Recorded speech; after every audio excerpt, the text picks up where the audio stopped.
하나님을 알지 못하는 대다수의 세상 사람들이 세상을 살아가는 분명한 이유가 있고 그들의 바라는 소망이 있습니다.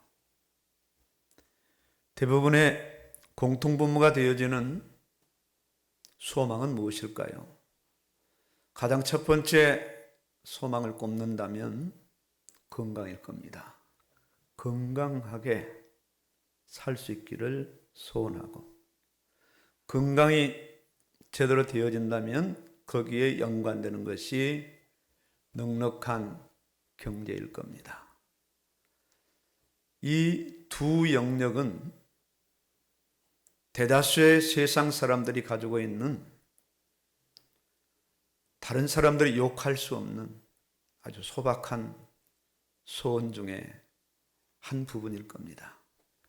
이런 부분들이 어느 정도 채워지면 연관해서 가와만사성, 자녀들도 건강하게 또 풍요롭게 잘 되기를 원합니다.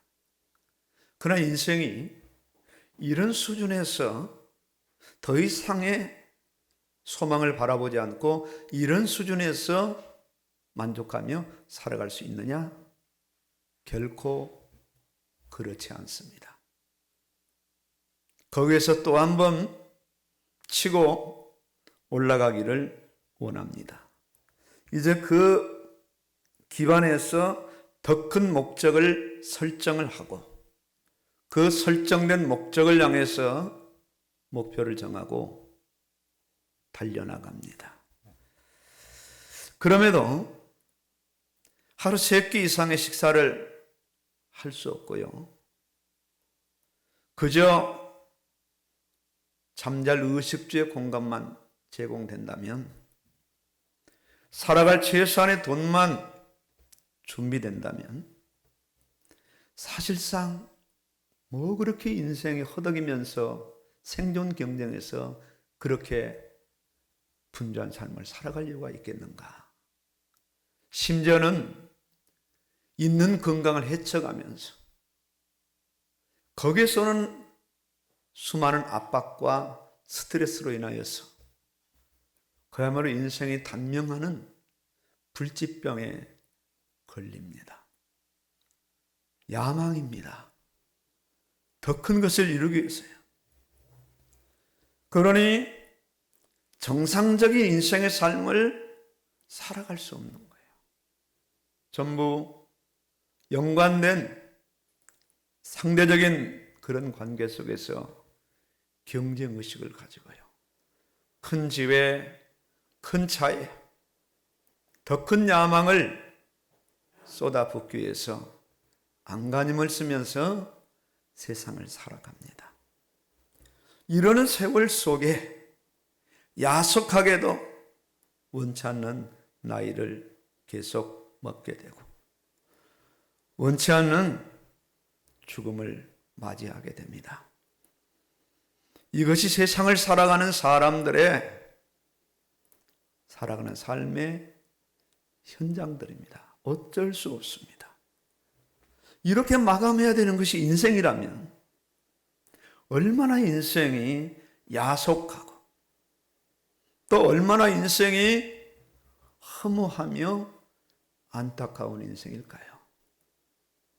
오늘 본문에서는 부활장애라고 일컫는 고린도전서 15장의 말씀을 결론 짓는 한 부분의 말씀입니다. 이 본문의 말씀에서 흙에 속한 자와 하늘에 속한 자를 거론합니다. 첫사람은 땅에서 났거니와 곧 흙에 속한 자이거니와 둘째 사람은 하늘에서 났느니라. 첫사람은 아담을 의미하며 둘째 사람은 예수님을 의미합니다. 무릇 흙에 속한 자들은 저 흙에 속한 자와 같고 무릇 하늘에 속한 자들은 하늘에 속한 자와 같으니 우리가 흙에 속한 자의 형상을 입은 것 같이 또한 하늘에 속한 자의 형상을 이불이라. 예수님을 믿는, 적어도 부활이 첫째 영광스러운 부활에 해당되는 성도들이라면 오늘 이 어마어마한 신분을 지금 말씀을 하고 있습니다. 성도란 흙에 살지만 흙에 속한 자의 신분이 아니라 하늘에 속한 신분임을 말씀하고 있어요. 흙에 속한 육신의 부모로부터 물려받은 생명이 있지만 그 생명은 죽을 생명이지 영원한 생명이 아니라는 겁니다. 영원히 죽지 않는 하늘에 속한 하나님으로부터 받은 영원한 생명이 있다는 것을 말씀합니다. 이 성도의 정체성, 성도의 신분을 지금 말씀하고 있어요. 그러나 안타까운 현실은 성도의 흙에 속한 이 신분 생명이 너무 사실적입니다. 아주 끈끈합니다. 견고합니다. 모든 인생의 초점이 거의 다가 불신자는 100% 흙에 속한 신분에 맞춰져 있고 세상을 살아가는 성도들 대부분 흙에 속한 신분에 자기 인생의 초점과 목적에 맞춰져서 여기에 시간을 들이고 힘을 쓰면서 생존 경쟁을 하며 세상을 살아갑니다. 그야말로 하늘에 속한 신분은 먼 나라에 해당되느냐. 아이고 목사님 천국 죽어봐야 아는 거 아닙니까? 이건 불신자가 하는 소리가 아닙니다. 성도들이 하는 소리란 말입니다. 정말로 하나님이 계시는가? 정말 천국이 있는가? 지옥이 있는가? 먼 나라 얘기처럼 아예 성경 전체가 동화처럼 그렇게 여겨지는 그런 현상이 예나 지금이나 동일하게 이루어지고 예전보다 지금은 세상이 더 화려하고 살만하니까 지금은 더 한층 이런 현상이 두드러지고 있어요. 인간은 하나님으로부터 난 자들이에요. 하나님의 형상대로 창조되었고 하나님의 말씀대로 살아갈 하늘에 속한 존재가 바로 인간입니다. 개가 천국을 가고 돼지나 소가 천국을 가고 아니면 좀 더러운 짐승들 인간에게 해가 되는 짐승은 지옥 간다. 그런 논리는 없습니다. 유일하게 인간에게만 하나님의 형상을 넣어 하나님과 함께하게 하셨으며 하나님께서 부여하신 고유의 하늘에 속한 신분을 부여했습니다. 너는 내 것이라는 거예요. 너는 하늘의 사람이라는 거예요. 비록 땅에 발을 붙이고 땅에 태어나서 흙에 살지만 흙의 사람이 아니라 하늘의 사람이며 흙의 신분이 아니라 하늘의 신분이라는 것을 처음부터 아담 하와에게 하나님께서는 중점적으로 말씀하셨어요. 중점적으로 하나님의 사랑을 받으며 하나님과 함께하며 하나님이 주시는 은혜 아래에서 그 복을 누릴 존재가 인간입니다. 모든 만물은 이런 인간을 위해서 창조되었어요. 모든 피조물이 하나님을 위해서 창조된 것이 아니라 피조물을 다 창조해 놓으시고 우주 공간을 다 창조해 놓으시고 인간에게 필요한 모든 것을 완벽하게 다 창조해 놓으시고 마지막에 만물의 주인공인 인간을 창조하셔서 세상 속에 두셨어요. 피조물 중에 가장 우월한 존재는 인간입니다. 인간밖에 없습니다. 하늘의 천사도 하늘의 천군 천사도 인간을 흠모할 만큼 인간이 대단한 존재입니다. 천사가 인간을 봤을 때 인간이 어떻게 여겨지느냐 하면 신처럼 여겨져요. 좀 쉬운 편으로 하나님처럼 여겨져요. 왜냐하면 하나님께서 천사를 어떤 존재로 부르시느냐? 인간을 위한 심부름꾼으로, 인간을 지키는 수호천사로. 불신자들도 그런 소리를 쓰더군요. 수호천사라고 맞습니다. 수호천사입니다. 수호천사. 인간을 수호하는, 인간을 지키는 그런 존재가 천사입니다. 천사. 이렇게 창조된 인간은요, 대단한 신분으로 살아가는 거예요. 걔는요, 낙골당 필요 없어요. 호텔 필요 없어요. 옷 입힐 필요 없다고요. 개 신발 필요 없어요. 왜? 그런 신분이 아닙니다. 인간은 그런 신분이기 때문에 추모하는 거예요. 추억을 하는 거예요. 낙골당을 만드는 거예요. 왜? 대단한 존재니까요. 비록 타락했지만요. 하나님의 형상대로 지음받은 존재요. 하나님이 주신 복을 누리며 세상을 살아가는 존재가 바로 인간입니다. 이보다 더 좋을 수가 없는 거예요.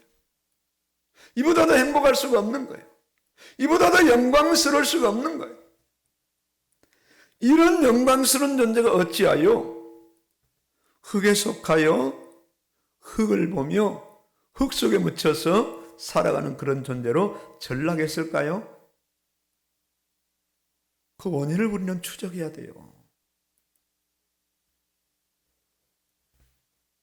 돈 몇 푼 때문에 사람을 죽이잖아요.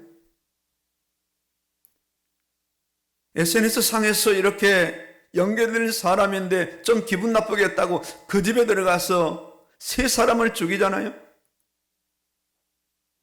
왜 인생이 이렇게 전락됐어요?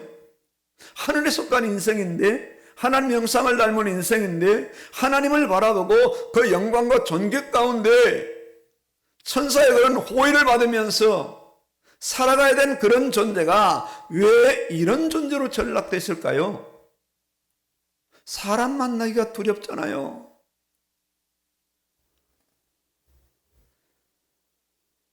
급기야 형제가 형제를 고소합니다. 부모가 자식을 고소해요. 법정까지 갑니다.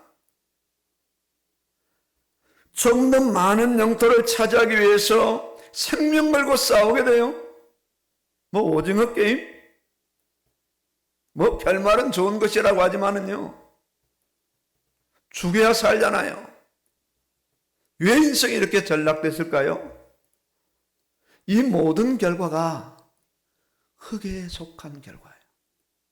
흙에 속한 결과. 이렇게 된 원인이 어디 있는가? 작정하고 인간을 유혹한 어둠의 권세, 세상 주관자 사단이 인간을 유혹하여 넘어뜨린 거예요. 육신의 정욕과 안목의 정욕과 이성의 자랑에 묶여버린 사단의 괴계 때문입니다. 첫사람 아담 하와의 타락 이후 모든 인간은 한결같이 흙에 속한 자로 출생해요.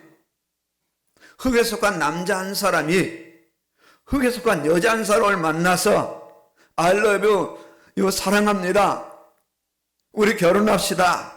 그래서 두 사람이 한 몸이 돼서 아이를 낳는데, 꼭 자기 같은 아이를 낳아서 두 사람의 어떤 정욕을, 두 사람의 탐욕을 그 아이에다가 심어주는 겁니다. 너는 이런 사람이 돼야 된다. 맞잖아요. 그렇게 인생이 살아가는 겁니다. 그렇게 계대가 이루어지는 거예요. 부정할 수 없는 거예요.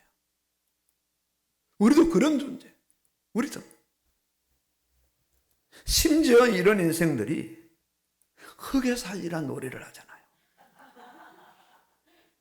그게 얼마나 좋은지. 하늘의 인생이 흙으로 추락되더니 하늘을 모르니까, 하나님을 모르니까 흙에 살리라. 아주 명곡이잖아요. 흙에 살리라. 흙에 살리라. 노래를 열창해요. 흙에서 태어나서 흙에서 살다가 흙의 인생으로 흙에 묻혀요. 이걸로 인생 끝입니다. 세상에 끝나요. 이때 흙의 인생에게 하나님의 준엄하신 심판이 임합니다. 준엄하신 심판. 죄의 싹은 사망이요. 죄의 싹은 사망이요. 한 번 죽는 것은 사람에게 정해진 것이요. 그 위에 심판이 있으리니 이 심판 어떤 심판인가? 지옥 심판입니다. 지옥 심판. 로마서 5장 12절에 말씀합니다. 그러므로 한 사람으로 말미암아 죄가 세상에 들어오고 죄로 말미암아 사망에 들어왔나니 이와 같이 모든 사람이 죄를 범하였으므로 사망이 모든 사람에게 왕노릇하였느니라. 아주 성경은 명확합니다. 그리고 정확합니다. 인간을 정확하게 진단을 해요. 그래서 우리는 매번 설교 때마다 인간을 진단하는 창세기 3장으로 들어갑니다. 대단히 성경적입니다. 그래야 인간이 진단돼요. 이 사망은 단순히 육신의 사망을 벗어나요. 영원한 사망입니다. 완벽한 사망이에요. 인간에게 하나님의 영이 함께하지 않아요. 인간이 하나님과 함께할 수 없어요. 하나님의 영의 영향력이 완전히 사라져버린 거예요. 이 사망이야말로 저주 중에 저주요, 재앙 중에 재앙이요, 불행 중에 불행입니다. 이렇게 100%에 속한 인생들에게 무슨 소망이 있겠습니까? 그저 소망은 배부르고 등 따시고 그저 세상에서 건강하고 돈 많고 남들보다 명예와 권세가 있고 자신과 연관된 자식들이 세상에서 다 잘 되는 거, 그 이상이 없어요. 100%입니다. 100%. 로마서 5장 14절에 바로 이어서 답이 나와요. 그러나 아담으로부터 모세까지의 사망이 왕노릇하였나니 아담은 오실 자의 모형이라. 그러나 연사는 그 범죄와 같이 아니하니 곧 한 사람의 범죄로 말미암아 많은 사람이 죽었은즉 더욱 하나님의 은혜와 또 한 분 예수를 통하여 주신 은혜. 이 선물이 많은 사람에게 넘쳤나니라. 이 땅에 엄청난 지각 변동이 일어나는 거예요. 그 크신 하나님의 사랑, 다 기록할 수 없는 사랑, 하늘을 두루마리 삼고 바다를 먹물 삼아도 하나님의 그 크신 사랑을 다 기록할 수 없다.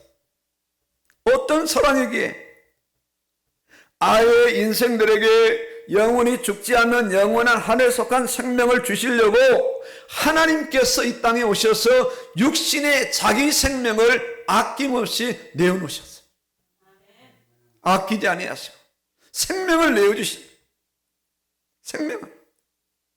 그 누구도 하늘에 속한 생명을 얻을 수 없고 하나님을 만날 수 없고 하늘에 갈 수 없는 인생들을 하나님이 직접 이 땅에 찾아오셔서 육신을 입고 찾아오셔서 자기 생명을 인생들의 죄값으로 죄 지참금으로 내어놓으셔서 하나님의 공의 앞에 만족을 이루시고 하나님의 사랑도 만족을 이루시고 하나님이 세상을 이처럼 사랑하사 독생자를 주었으니 누구든지 저를 믿는 자는 멸망치 않고 영생을 얻게 하려 하심이니라.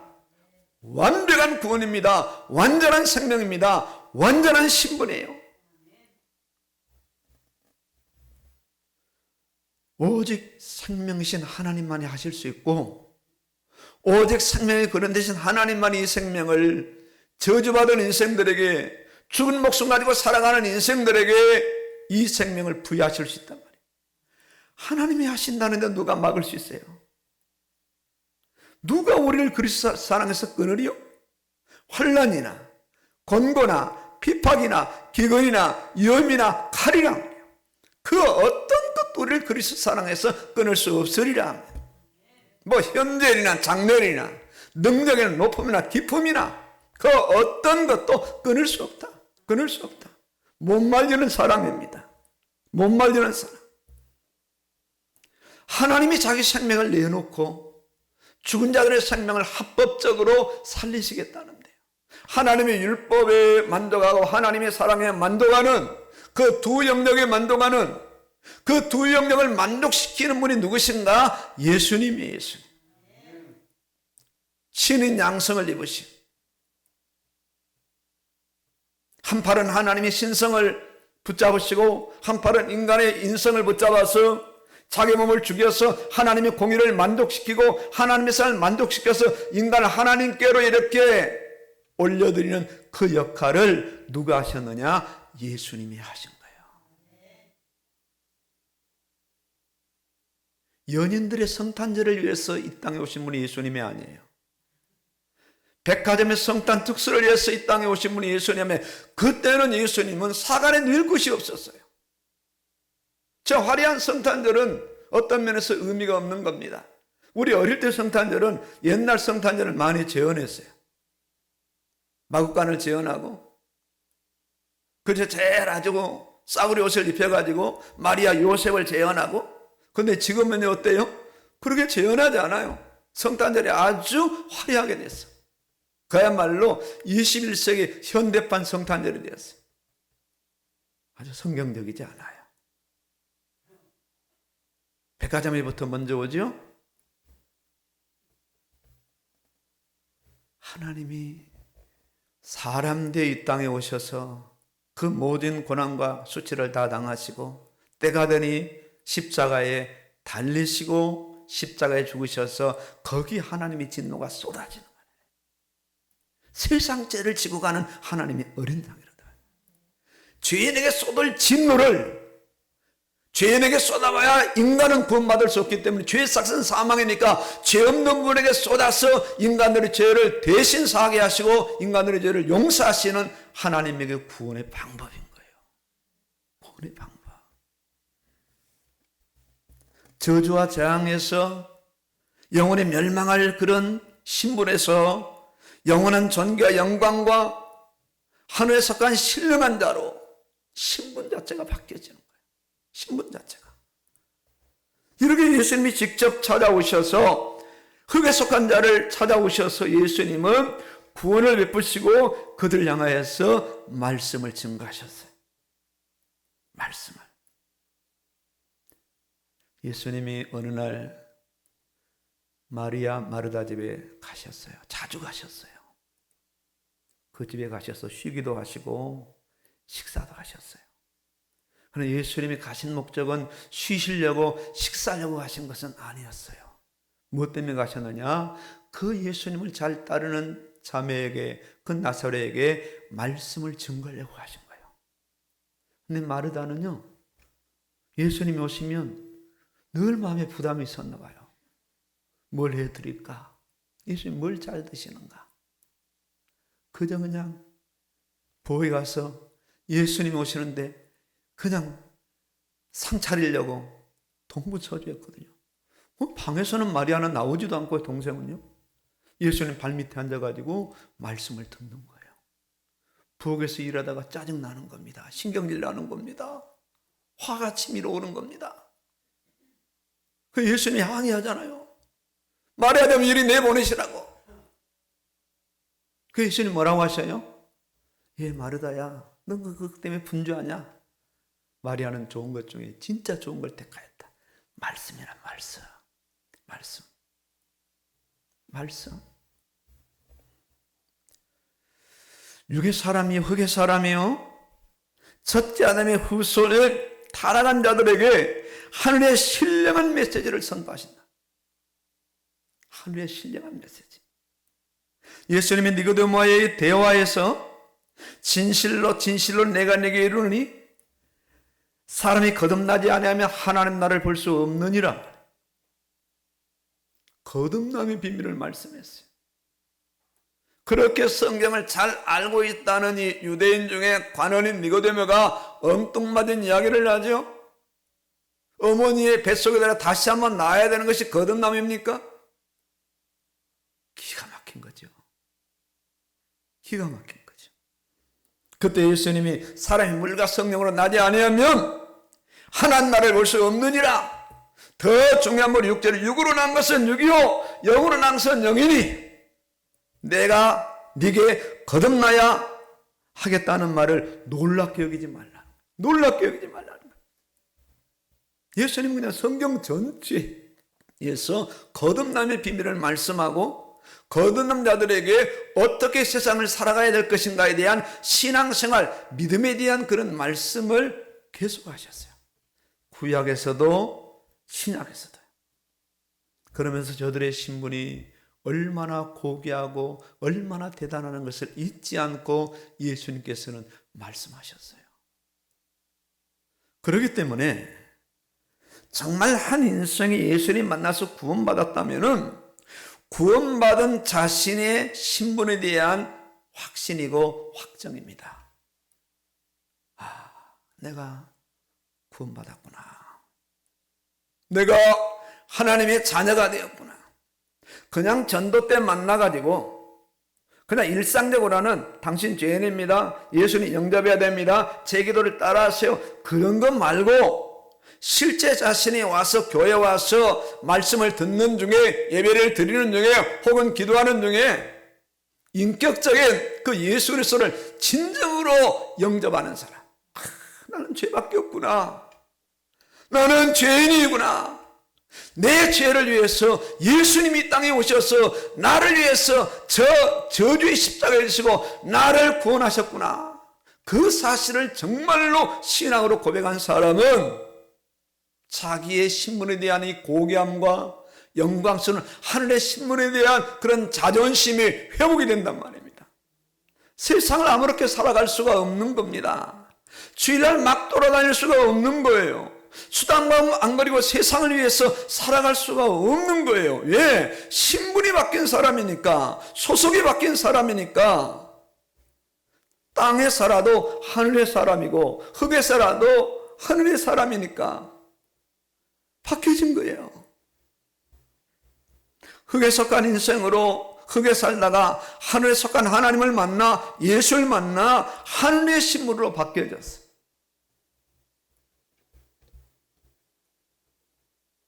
이제 하늘의 인생을 살아가기 시작하는 겁니다. 믿음이 커갈수록 신분에 대한 자존감과 자부심이 커갈 수밖에 없어요.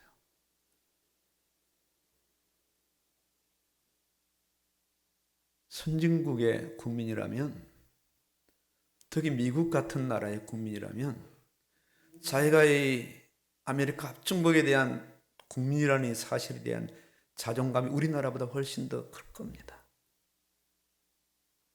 대단한 자존감과 자부심을 가지고 살아갈 거예요. 저들이 쉽게 이 동양인에 대해서 그렇게 말은 안 하지만 무시할 겁니다. 왜요? 대단한 나라니까. 대단한 나라니까. 죄와 사망의 법에서 그리스도 예수 안에 있는 생명의 성령의 법이 너를 해방하였다는 거예요. 그렇죠? 마귀의 자녀에서 하나님의 자녀가 되었어요. 더 이상 우리는 점치거나 부다거나 뭐 토정대결이나 미신이나 뭐 컴퓨터점이나 세점이나 뭐 운수나 재수나 그런 부분들과 전혀 상관없는 사람들. 어떤 분이 저에게 그런 이야기를 했어요. 오래전에 제가 사업할 때 그분이 철학을 하는 분인데 자기 말로는 자기가 외국에 많이 나가서 사역을 하는 사람이라 그래요. 그러니 저를 딱 보면서 아이고 사장님은 박수 무당될 팔자 같은데 그러더라고요. 제가 그랬어요. 그렇죠. 그러나 저는 지금 예수님을 믿습니다. 제가 예수 안 믿었다면 그렇게 됐을 겁니다. 신분의 자존감이죠. 신분의 자존감. 선생님도 예수 믿고 신분을 좀 바꾸세요. 전도할 수밖에 없는 거예요. 자기가 그렇게 박수 무당 비슷하다고 하니까 그럴 수밖에 없는 거죠. 지옥에 저주받은 자가 천국 시민권을 받은 하늘의 사람으로 세상을 살아가는 거라고. 이 사람이 학교에 가도 직장에 가도 사업장에 가도 군대에 가도 사람을 만나도 자기의 신분의 정체성과 자존감과 자부심이 확실합니다. 확실해요. 전에 살았던 흙에 속한 세상 시스템의 지배를 받으며 살던 자가 이제는 하늘의 시스템의 지배를 받아요. 하나님의 영의 지배를 받아요. 악령의 지배를 받고 살아가던 자가 하나님의 영 성령의 지배를 받고, 세상 시스템의 지배를 받는 자가 하늘나라의 시스템인 적어도 66권 말씀의 지배를 받으면서 세상을 살아갑니다. 여기에 세상은 거대하게 저항을 해요. 직장생활 해보세요. 저항이 만만하지 않습니다. 사회생활 해봐요. 가장 근거리는 사람들이 여러 가지로 유혹의 추파를 던집니다. 내 주변에는 예수 믿는 사람이 그렇지 않다고, 너는 특별한 예수를 믿느냐고, 내 주변에 장로들과 목사들이 다 그러고 그러더라, 종교는 다 그런 것이지 특별하게 그러려고 하느냐, 그런 이야기를 자주 하는 걸 들을 겁니다. 너도 내려놔라. 하늘의 시스템을 내려놓고 하늘 힘을 내려놓고 적당하게 살아라. 적당하게 살아라. 직장에서 너만 예수 믿어? 너만 주일 성수한다고? 그런 이야기를 아마 들어봐야 돼요. 그런 이야기를 들으면서 적어도 예를 갖춰서 과장님, 차장님, 부장님, 사장님, 저는 예수 믿는 사람입니다. 제가 최선을 다해서 6일 동안을 이 회사를 위해서 애를 쓰고 힘을 쓸 겁니다. 그래도 제가 주일 성수를 없다면 저는 그만두겠습니다. 왜? 흙의 시스템의 지배를 받는 사람이 아니니까요. 육의 지배를 받는 사람이 아니니까, 먹고 살기 위해서 세상을 살아가는 사람이 아니니까요. 이때 반응이 오죠. 일단 사장도 자존심이 있기 때문에 그 자리에서 말하는 사장은 거의 없어요. 가봐. 나중에 통보합니다. 누가 이길 수 있어요? 하나님의 백성, 신분, 이 믿음이란 말이에요. 믿음. 이게 실제적인 믿음이에요. 이런 믿음의 케이스를 케이스별로 계속 성경은 말씀하고 있잖아요. 창세기부터 계시록까지. 특히 다니엘서에 이게 아주 많이 두드러지죠. 다니엘서에. 세 친구의 그런 첫 번째 어떤 그 왕의 침략, 포도주를 먹지 않는 그런 문제, 신상 앞에 절한 문제, 사자굴에 들어가야 되는 문제들, 이런 문제들. 1년에 지금 우리가 이 현대 사회 속에서 직장 생활하면서 소위 세상 사람 말로 밥줄이 끊기는 그런 일들. 똑같은 거란 말이에요. 똑같은 거. 똑같습니다. 동일해요. 그리고 과거에는 좀 뭘 먹고 뭘 입고 뭘 마실까, 어떤 지역에서 어떤 집에서 어떻게 살아갈까가 상당히 관심사였죠. 그러나 이제는 먼저 그의 나라와 의를 구하라. 그리하면 모든 것을 너희에게 더하여 주시리라. 솔로몬을 제가 계속 이제 이 솔로몬이 나오잖아요. 사무엘 하부터 이제 솔로몬이 이제 출생하면서 쭉 나오는데 그런 생각을 해봤습니다. 야, 솔로몬이 처음에 이제 왕권을 받아가지고 그 어린 나이에 기도하잖아요. 그때 하나님께서 이제 구하는데 뭘 구합니까? 지혜를 구하거든요. 지식을 구해요. 이 많은 백성들을 어떻게 내가 감당하겠습니까? 하나님 지혜와 지식을 주옵소서. 이때 하나님께서 꿈속에 나타나셔서 이렇게 하셨지만은 솔로몬에게 뭘 줘요? 야, 너는 어떻게 부와 뭐 영광을 구하지 않냐? 참 네 기특하구나 말이야. 참 부전자전이네. 기특해.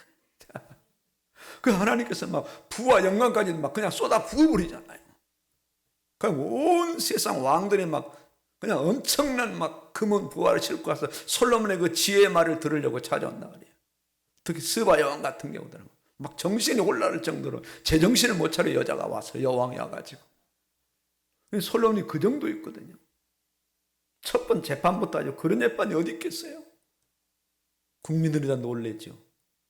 현재 이제 이방 여자를 들여오고 이제 국권이 튼튼해지니까 흙에 속한 사람으로 전락되는 거예요. 땅에 속한 사람으로 전락돼. 야, 이 솔로몬이 초심을 잃지 않고 여기에서 끝까지 이렇게 나갔다면 어떻게 됐을까? 아마 역사가 바뀌었을 것 같다. 화존 나라가 그냥 그 다음 해부터 너반부터는 막 두 쪽이 쫙 나더니 그냥 가끔 가뭄에 콩 나듯 정신 차린 왕들이 나오는가 싶더만 결국은 바벨론 아수르에 포로 잡혀가는 거예요. 누구 때문에? 솔로몬 때문에요. 솔로몬 때문에 그런 거예요. 신문을 놓쳤어요. 그 정체성을 잃어버렸어요. 이방 여자를 막 끌어들여서 이방 종교를 세우고 우상을 숭배하고 어디를 가도 무슨 일을 해도 어떤 일을 당해도 자신의 신분을 놓치지 않는 거예요. 내가 누구인가? 내가. 첫째 아담과의 끈끈한 결속에서 둘째 아담 예수님과의 결속으로 바뀐 거예요. 구원과 사랑의 결속으로 이제 세상을 살아가는 거예요. 자신의 뿌리가 육의 부모인 부모로부터가 아니라 자신의 진정한 뿌리가 영의 뿌린 예수님으로부터 되어졌다는 것을 인식하는 거예요. 그래서 하나님 나라의 공동체요, 천국 시민권을 소유한 자요, 이 땅을 살아가는 동안 하나님의 나라를 이루기 위한 믿음과 사명으로 세상을 살아가는 거예요. 예수 믿는 사람은 돈 많이 벌어야 돼요. 높은 자리에 올라가야 돼요. 왜? 그 자리에서 그 많은 경제를 가지고 많은 사람들을 주께로 인도할 수 있단 말입니다. 공부도 더 열심히 해야 돼요. 직장생활 일반 사람보다 2배를 더 해야 돼요. 일찍 출근하고 늦게 퇴근해야 돼요. 직장 안에 가서 졸지 말아야 돼요. 이해는 가죠. 금욕이 되어 있으니까. 잘 하셔야 돼요. 잘 하시는 게 전도예요. 선교예요. 그래서 소문이 나야 돼요. 야, 저 사람 실력자야, 능력자야, 대단한 사람이야. 함부로 자기 예수 믿는 사실을 밝히지 않습니다. 술 한잔 받으면서 내가 집사인데 이거 안 먹으면 되나 이거. 그렇게 밝히지 않는단 말입니다. 그냥 자기가 예수 믿는 사람 아닌 것처럼 하고서 술을 자기는 안 먹는다고 거부해요. 처음부터 자기 본론을 드러내지 않아요. 왜? 대단한 거니까. 어마어마한 거니까. 아멘해서 아무 때나 그냥 동네 아이들 앞에 가서 아멘해서 출두해야 합니까? 아니잖아요. 마지막 딱 클라이막스 결론에 마패를 꺼내는 것처럼요. 예수 믿는 사람이 그 안에 이제 끈끈한 이 조직력 시스템, 하늘나라의 어떤 그 의식 구조로 세상을 밟는 거죠. 직장을 밟는 거죠. 사회를 밟는 거죠. 사회를 밟는 거죠. 겉으로 볼 때는 육신의 지배와 세상 시스템을 잘 받는 것처럼 보여요. 그러나 세상의 시스템이, 육의 시스템이 하늘의 시스템, 영의 시스템을 거부할 때, 침해할 때는 가만히 있지 않죠. 반개를 들죠. 아니요.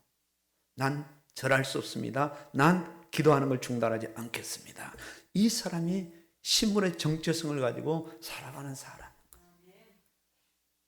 물에 물 탄 듯 술에 술 탄 듯 세상과 타협하고 양보해서 적당한 거리를 두고 그렇게 살아가는 혼합주의가 아니라 정확한 때에 정확한 장소에서 더 이상 갈 수 없을 때에 신분을 밝히고 가는 겁니다.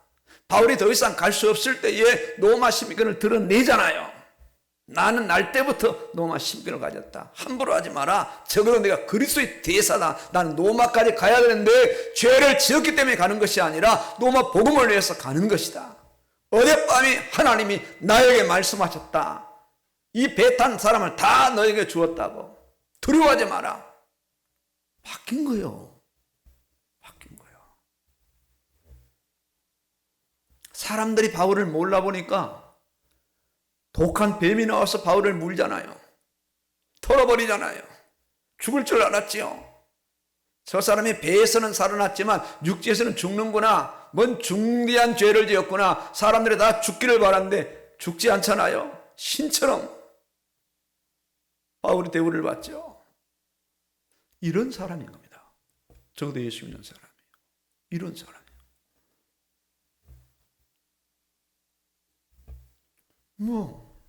풀 속에 집어넣는다? 집어넣으라고 하잖아요. 사자굴에 들어간다? 들어가겠다는 거죠.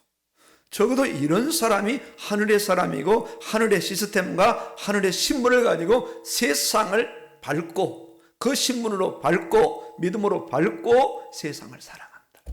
그러니까 돈을 버는 이유도 다르고 돈을 쓰는 씀씀이도 다른 거죠.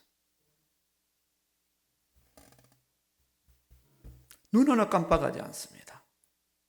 어떤 면에서는 그냥 죽겠다는 거죠. 죽으면 죽으리라. 일제시대에도 그 핍박 속에서 신앙을 지키는 우리 이수크 권사님과 그분처럼요. 감옥에 넣어도 안 되고 감옥에 넣어도 찬양하고 기도하고 하도 안 돼가지고 막 걸레를 갖다 일본 헌병들이 이수크 권사님 입에다 넣고 소리 못 지르는 거예요. 더 이상 기도하지 말라 찬양하지 말라. 그러니 그 감옥 안에 또 정신병자 하나가 있는 꼭 기도할 정시 기도 시간 되면 가서 그 걸레를 또 꺼내준다네. 정신병자가 꺼내 정신병자 다 달 수도 없고 그때도 기도하고 이런 놀라운 역사를 어디서든 믿음을 지킨 거죠. 믿음을 지킨 거죠. 오히려 사드락 메사가 아벤노 공개석상에서 아예 증거를 가지고 이제 이방 임금이 그들을 이제 인정하고 하나님을 인정하잖아요. 이 복음입니다. 이게 신분의 정체성, 이 신분으로 살아가는 거예요. 이 신분 더 높아진 거죠. 더 높아진. 이것이 바로 살아있는 믿음인 거예요. 이것이 바로 이 믿음의 근간 신분의 확고함인 거예요. 확고함. 이런 사건이 현대 성도들에게도 크고 작게 계속와요. 사자굴도 오고 풀물도 오고. 이때 믿음은 자신의 신분을 확인합니다.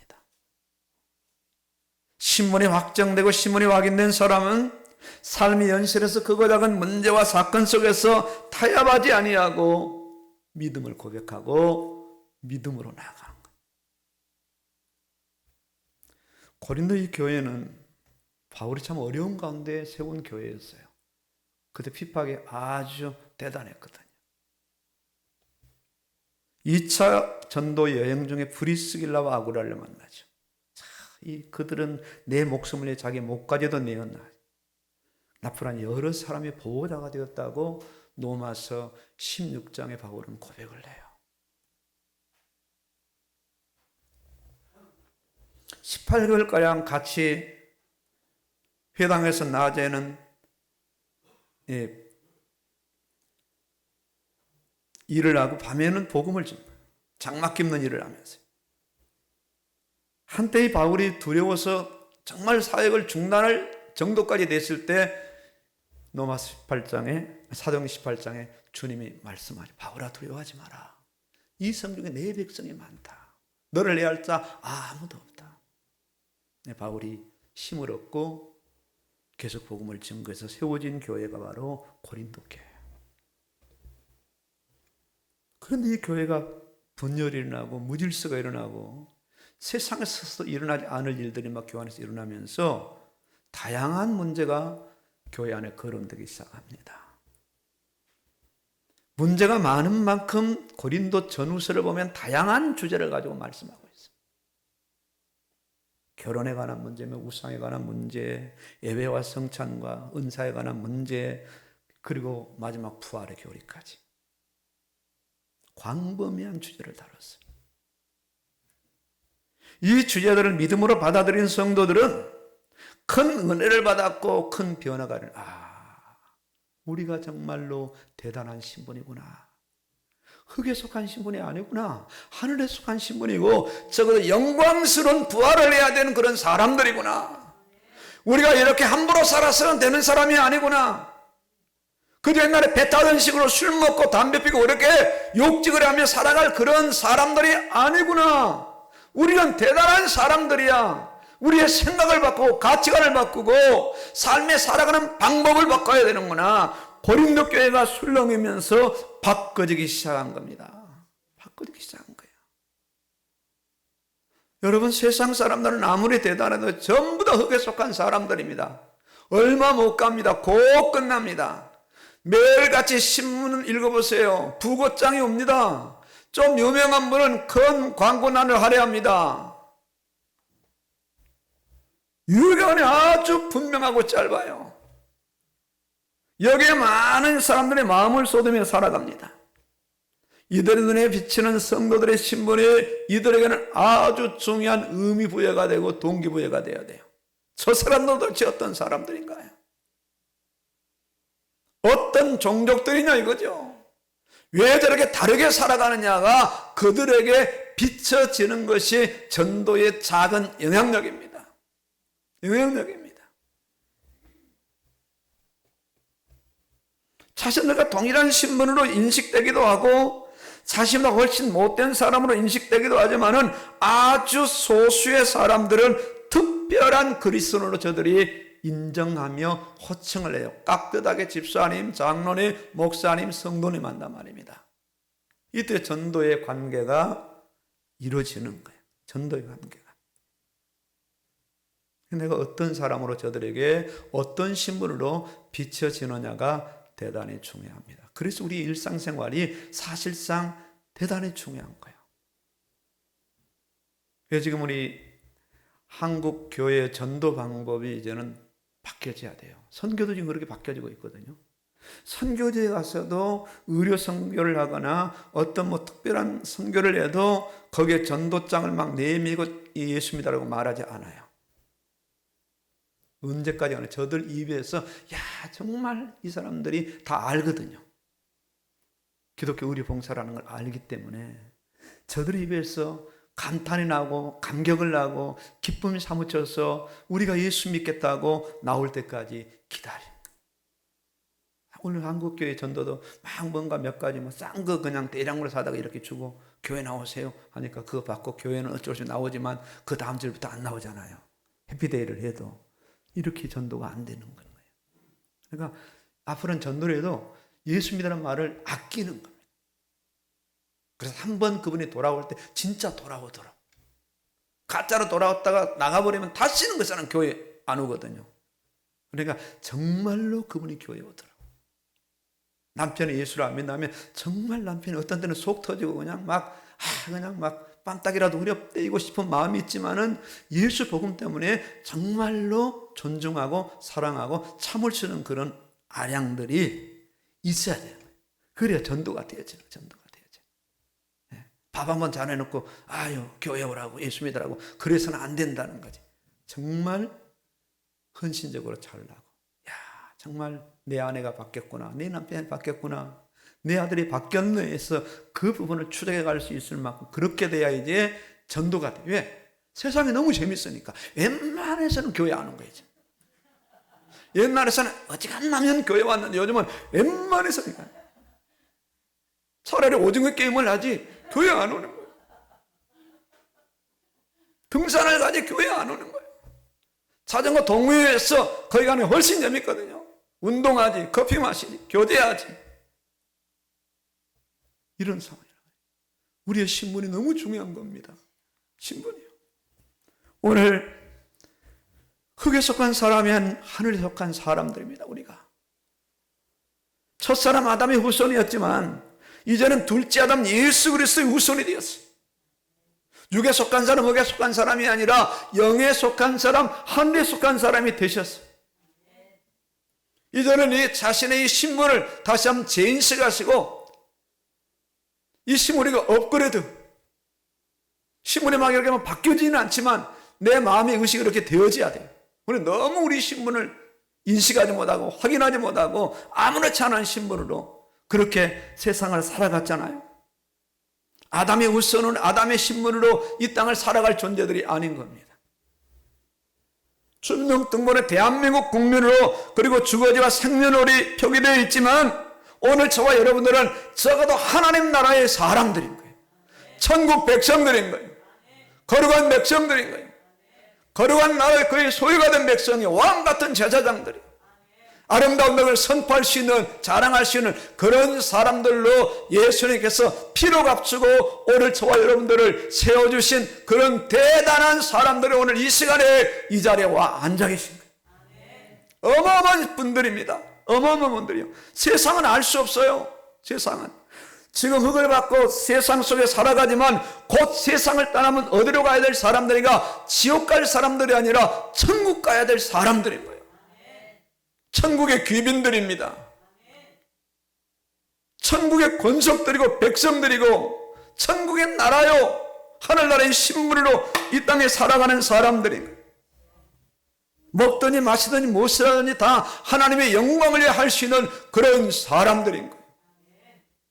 어떤 경우에도 흙의 신분 중심으로 살지 아니하고 하늘의 신분 중심으로 이 땅을 살아가는 사람들이 바로 오늘 이 시간 여기 볼 우리 성도님들이에요. 어마어마한 분들입니다. 누가 그렇게 여기시고 인정하시고 말씀하시냐면 제가 이렇게 하는 것이 아니라 하나님께서 이렇게 하시는 거예요. 너는 내 것이라고, 내 백성이라고, 내 아들이라고, 내가 오늘 너를 낳았다고요. 불신자와 동일하게 물 마시고 밥 먹고 이 땅에 살아가지만은 그들과는 아예 수준이 다르고 차원이 다르고 입장이 다르고 본문이 다르고 살아갈 이유가 다르고 가야 할 나라가 다른 사람들이에요. 어마어마한 사람들입니다. 신령한 하나님 중심으로 말씀 중심으로 하나님의 영의 인도를 받아서 이 세상을 살아가야 되는 그런 사람들인 거예요. 그런 사람들인 거예요. 먹든지 마시든지 다 하나님의 영광을 위해 하는 사람들인데 이런 사람이 정말로 확실하다면 가장 먼저 이 신분에 대한 가치 인식을 하면서 기쁨과 감사가 회복이 돼야 돼요. 나 같은 죄인 살리신 그 은혜 놀라와 찬양의 고백이 될 수 있을 만큼요 이 부분에서 기뻐하고 감사해야 돼요. 감사해야 돼요. 더 이상 흙에 정을 붙이고 흙에 마음을 쏟고 흙에 모든 것을 걸면서 살아가서는 안 되는 사람들, 어떤 경우도 이 신분의 정체성으로 이 신분의 자존감으로 자부심으로 하루하루 살아가야 되고 모든 문제와 사건을 이 신분으로 대응해야 되는 그런 사람들이에요. 그런 사람들. 세상은 첫째 아담과 아직도 끈끈하게 연결되어 있어요. 첫째 아담, 타락한 본질상 진노의 자녀. 죄와 저주와 불행과 고통의 영향력 아래 저들은 살아가는 거예요. 영향력 아래. 저들이 지금 불치병이 오고 암이 오고 여러 가지 오는 것은 그건 전부 증거예요. 그렇게 살아갈 수밖에 없어요. 신자에게 오는 것은 달라요. 암이 와도 달라요. 불치병이 와도 다르고 전쟁과 재해가 와도 달라요. 해석 자체가 다르게 나와 있어요. 해석 자체가 완전히 달라요.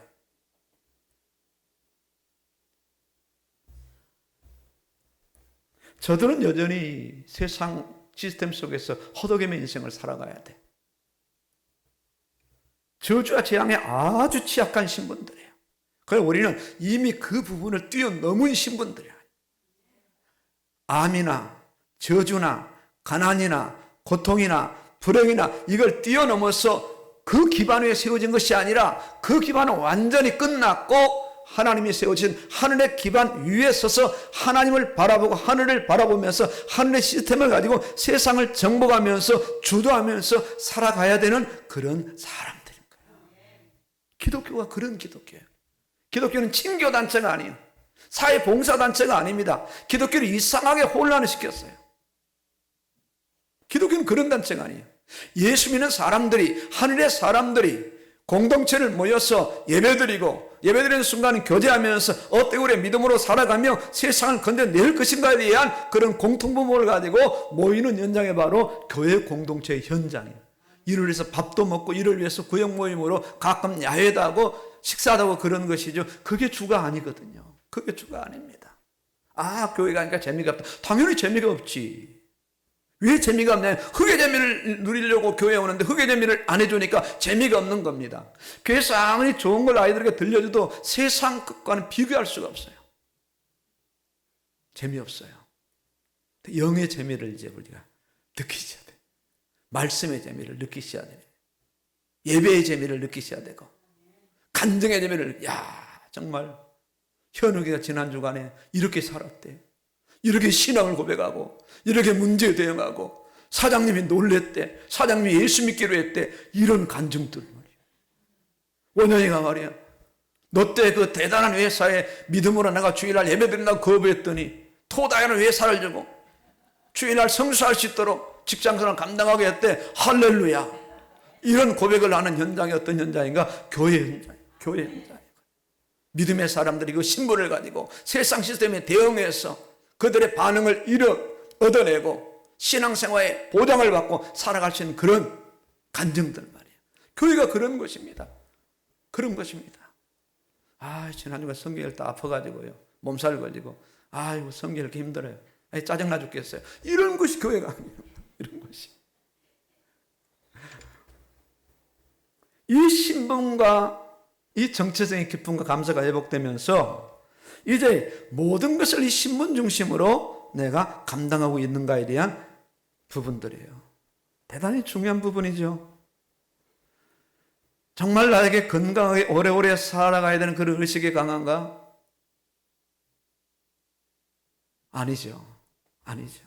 이 땅에 살지만 나그네 의식을 가졌지만 순례자의 의식을 더 가지고 이 땅을 살아가는 거죠.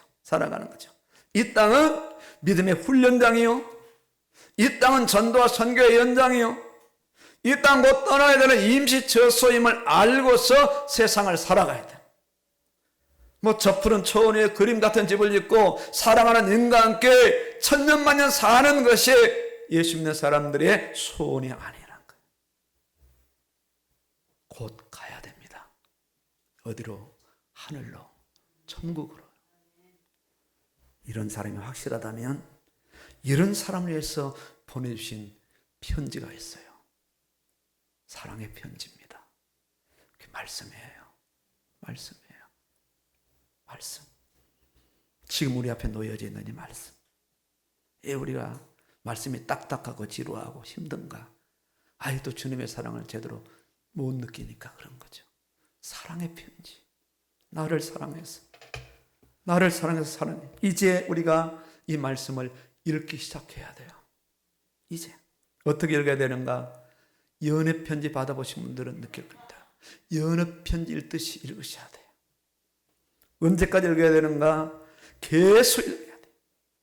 얼마나 읽어야 되는가? 가능하면 많이 읽으셔야 돼요. 완성된 말씀이면서 앞으로 성취될 말씀이니까 많이 읽을수록 유익인 거예요. 약속하신 선물이 많이 남아있어요.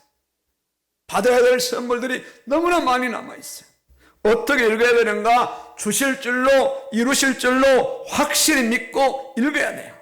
읽은 말씀을 실천하려고 애를 써야 돼요. 이렇게 할 때 어떤 일이 일어나는가? 흙의 길들은 점점점 소멸되기 시작하면서 하늘의 기질들이 나타나며 하늘의 신령한 역사가 우리 삶 가운데에 날마다 반복해서 눈덩이 굴려도 더 커지면서 일어날 수밖에 없는 거예요.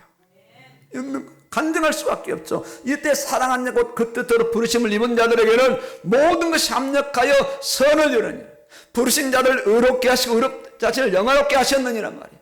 그런 역사, 확장되는 역사, 커지는 역사, 올라가는 역사, 넓어지는 역사, 깊어지는 역사가 말씀 중심으로 계속 일어나니까 일어나는 그 역사가 세상에서만 나타났다가 끝나는 것이 아니라 영원한 나라에 안전히 안착되어서 그 날에 가보면 우리에게는 영광스러운 그런 보화로 영광스러운 멸류관 훈장을 우리에게 주님께서 씌워주실 거예요. 승리하시기를 주의 이름으로 축원합니다. 아멘입니다.